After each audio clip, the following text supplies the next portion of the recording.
Hey everyone, welcome back to Becoming Dr. Baker. My name is Bree Baker and I'm a third year counseling psychology PhD student. Still feels weird to say third year, but I'm gonna go with it because it's the truth.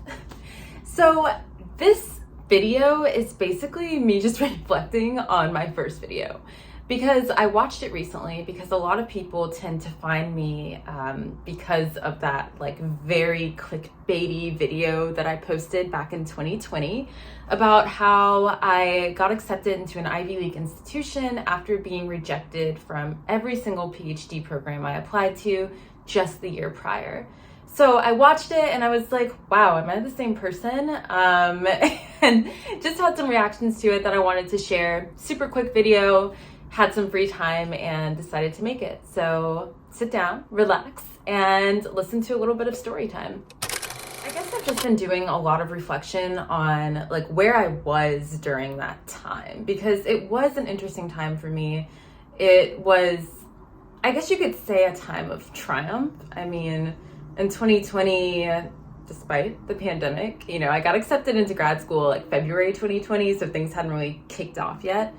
It was just such a validating moment for me to get accepted into a program because, like I said, I'd gotten rejected from every school before, and I think for most people who are applying to PhD programs, we're pretty ambitious people, and we're not necessarily used to flat out rejection. Even though it happens like a lot, I think the idea of getting rejected from graduate school, especially as you're applying to very competitive types of programs like clinical or counseling psychology, it just hits different. And I honestly didn't know how to take the rejection. I don't take rejection super well. I'm still trying to get better at it, much better than I was, but still have a long ways to go.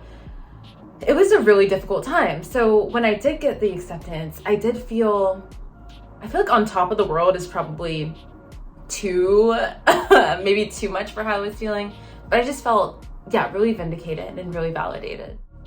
Then fast forward, a few months later, the pandemic happens and I realize, or I'm notified rather, that I'm going to have to spend my entire first year of doctoral students in my hometown of like 10,000 people, living with my parents and not having this quote glamorous, it's not glamorous, life in New York City like I had planned. And that was kind of like another like, well, dang, now I, got accepted into this program and it's not gonna look anything like I thought it was. I'm not gonna be a real PhD student. It's just gonna be this thing on Zoom University, and I'm not gonna really be at the same caliber as other people completing their PhDs who get to do things in person and have a different kind of learning environment.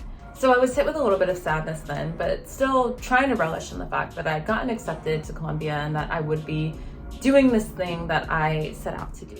And so I've been putting myself back in that mindset of where I was, yes, in 2020, but even years before that. 2018 is when I first submitted applications to the doctoral programs in clinical psychology only at that time, and was just so passionate about changing the world. And I think that passion has definitely grown, but it's also evolved into I guess wanting to change the world on my own terms instead of wanting to do what other people thought that I should do or what would be the most impressive, or I guess like living for other people. And when I go back to like diary entries of 2018, 2019, early 2020, it's such an evolution of this person being me, being like, I'm gonna change the world, but I'm gonna do it in a way where I feel good about my impact. And even though that impact may not be as grand or as grandiose as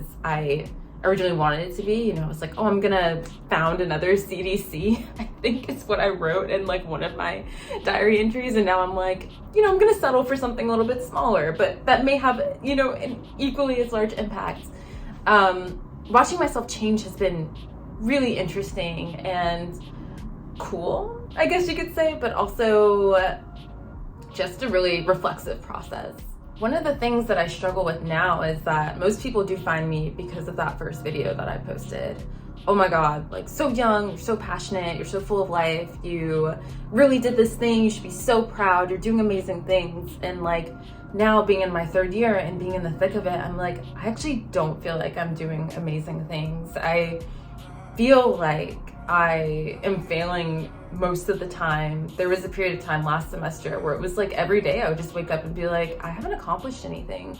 What value add have I given the world? And I couldn't think of anything, and I still struggle to think of things. And so I wanted to make this video partly like talking to myself, but also just being completely real with people that like, I don't know, this whole PhD journey is not exactly what I thought it would be. It's so much better in different ways, and it's so much worse in other ways. And when I realized like I'm really only at the halfway mark, that's upsetting, but I also am kind of taking solace and getting excited about the fact that I have so much more growth and development to do. Being a third year now, I guess I'm realizing too that like the world is a really large thing or entity to want to change. And while that is still my mindset, while I do want to make a really large impact and a grand impact, I am really trying to focus on like what feels good to me and in the moment. And I think that for me, I've equated impact with achievement, with external validation. And it seems like on the outside, that's what I should be doing. But then I don't feel good about myself afterwards, or I'm stressed, or, you know, like I'm having stomach issues because I'm just thinking about like, okay, what is so-and-so gonna think about like me doing this thing? Is it gonna be good enough? Is it valuable enough? Instead of just leading with this very intentional and purposeful place that comes from within, that's like, no, I'm doing this because something in my soul, something in my gut is leading me to make these changes, to help this person, to, you know, try this intervention even. And that is something that I'm really trying to ground myself in 2023. Another thing that I'm trying to pay attention to kind of goes along in the same vein, but it's like, I really struggle with when people ask me like, what do you want to do, you know, after you graduate? And people are starting to ask that more. Like, I'm proposing my dissertation this semester, which feels really wild to say, but like it's happening. And kind of the next steps are like, all right, if you're at this stage, like, what are you thinking about next? And even though I am like an Afrofuturist and I do always think about the future, I get completely stuck on this question. And I think because we have been so conditioned as students to have this very perfect answer of what our future, what we intend our future to look like. And again, I can't really even envision my future necessarily, which makes me really nervous. But it's also like, even though I can't envision exactly the job that I'll be doing, I can feel the impact that I want to make in the world. I can feel lives being changed. I can feel people being psychologically liberated, which is something that I've been all about and something that I've wanted to do for so long. So I'm trying to lead with that. And I'm trying to be okay with that. The other thing is trying to be more okay with following a path that isn't so set in stone. Because I think, again, in academia, it's like, all right, you're gonna do your degree, you're gonna get all these prestigious like practicums and externships, then you're gonna go to a great internship program where you're gonna network, you may do a postdoc, but if you're really good, you can go straight into that tenure track position, and then life is set, and like that's what you should be aiming for. And it's like, I know for me, like, maybe that's not what I wanna do. And I think I've known that for a really long time, but at the same time, I'm like, but what else is there?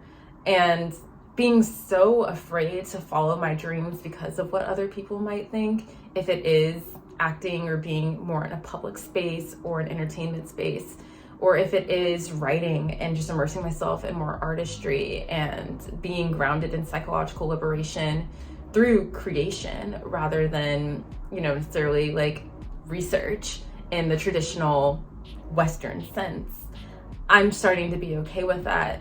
And a part of being okay with that is being able to voice that, regardless of how others may perceive me or what the reactions may be to me. I feel like this is such a like coming to age YouTube video. I feel very seasoned. Like when I look back at my other YouTube videos, I'm like 23. Okay, I know it's not that long ago. All right, whatever, cut.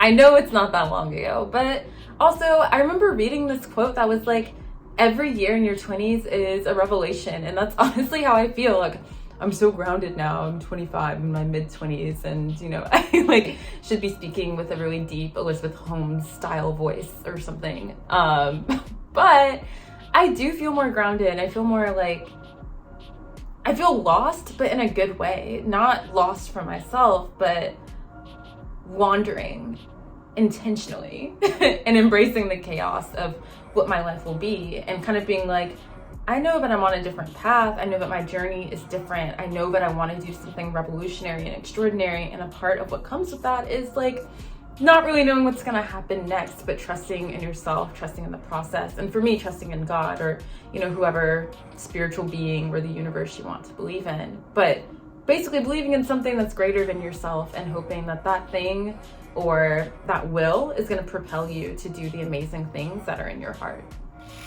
All right, that is the end of my TED Talk.